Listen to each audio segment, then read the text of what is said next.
Hi and welcome to Peak Live. Today we're going to be talking about school zone cameras. And joining me is Officer Mark Lawrence from the Chesapeake Police Department. Welcome. Thank you. Thank you for having me. So how do the school zone cameras work? So the school zone cameras are set up so that a designated area within the school zone is going to be designated for enforcement. They will put cameras up and they'll take a photo of the vehicle going in to the predetermined zone with a predetermined speed, and then from there it'll record the license plate, a photo of the license plate, and then a second picture with the same data. There will also be a corresponding video with all that data as a secondary check, and then from there they'll determine all the speed components that they need, and then it'll be sent to us for approval. So will it be somewhat like a red light camera? Very similar, yes ma'am. Which I have never had, by the way. I'm just, no. How does that work again? Like if you basically, if I'm going through the school zone and you're going to see the flashing lights anyway, because you're supposed to slow down. Correct. During those specific times. So in addition to the flashing lights, there's also going to be a camera. So if you're thinking that you don't really have to slow down to 25, you might want to rethink that. Absolutely. So we have the flashing zone signs that are going to be flashing to indicate that it's 25 in the school zones that we've set up the speed cameras in. There's also going to be additional signage there that's saying, hey, this is photo enforced, to let the citizens know and the surrounding people driving to know that this is potentially here, and you need to take extra precaution. We hope that the flashing signs are enough, but there's additional signs there to add that, one extra layer of, hey, please be safe in these areas. We have kids crossing, we have school crossing guards or police officers directing traffic, so just be aware of all that stuff. So what are the benefits? Well, the number one benefit is just safety for the kids. That's absolutely number one and paramount. Number two is we have the crossing guards and we have police officers that direct traffic in these school zones, and their safety is paramount too. We have had crossing guards and police officers struck directing traffic in these school zones by vehicles. So we want to ensure that that safety is there as well. And then of course parents, buses, teachers, any administration staff, all those people that are traveling to and from work, they're doing it in a safe manner. We want everyone to be doing it in a safe manner so there's less accidents, less chance or potential for a child to be hit, all types of those things. And it's a second set of eyes in a way because officers cannot be everywhere. That's correct. I mean, we do receive citizens' complaints about speeders in school zones, and officers try to do the best they can in being out there and enforcing that law. Sometimes just because of the call volume that the city has, we're pulled away from being able to sit there for maybe an hour or an hour and a half and be there for the full time. So it takes us away from it a little bit. This just provides a second layer of being able to enforce and letting people know, hey, look, remember, this is a school zone, you need to slow down. That way, safety is paramount. We have kids just traveling. So many kids walk to and from school in these school zones, and we just want to make sure that they're safe. How many cameras do you have?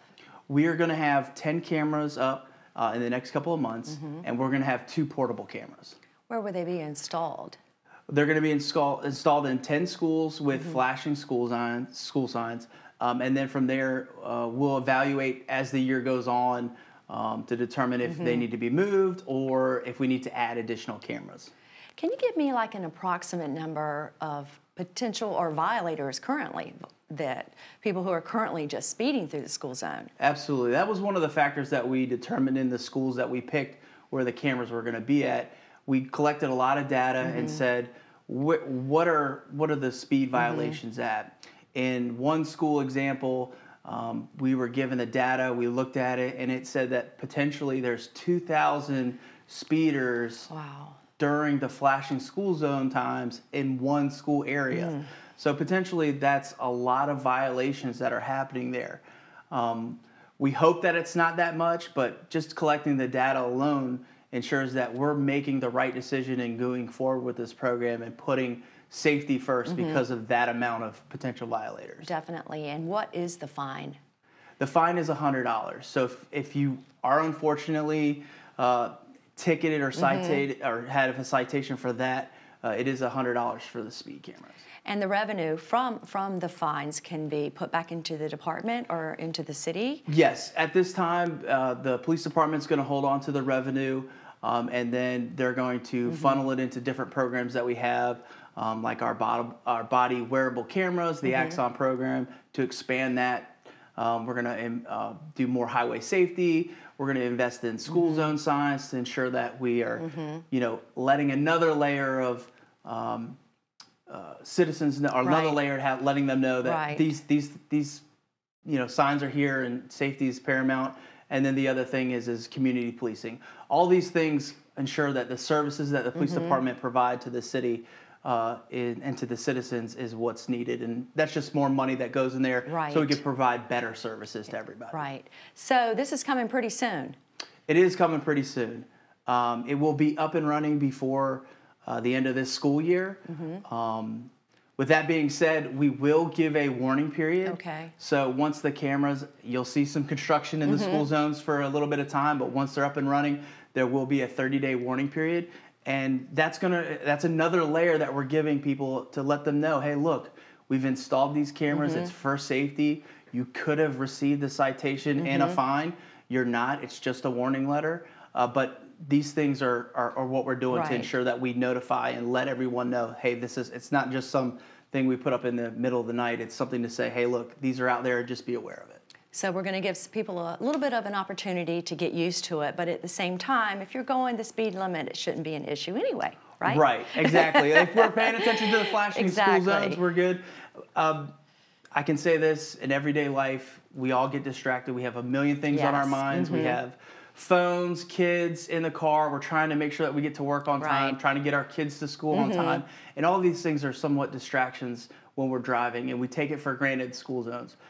So this is just another layer to say, remember, when you see the flashing lights, just slow down to 25. Go the speed limit. It's a short distance. It's not a long distance.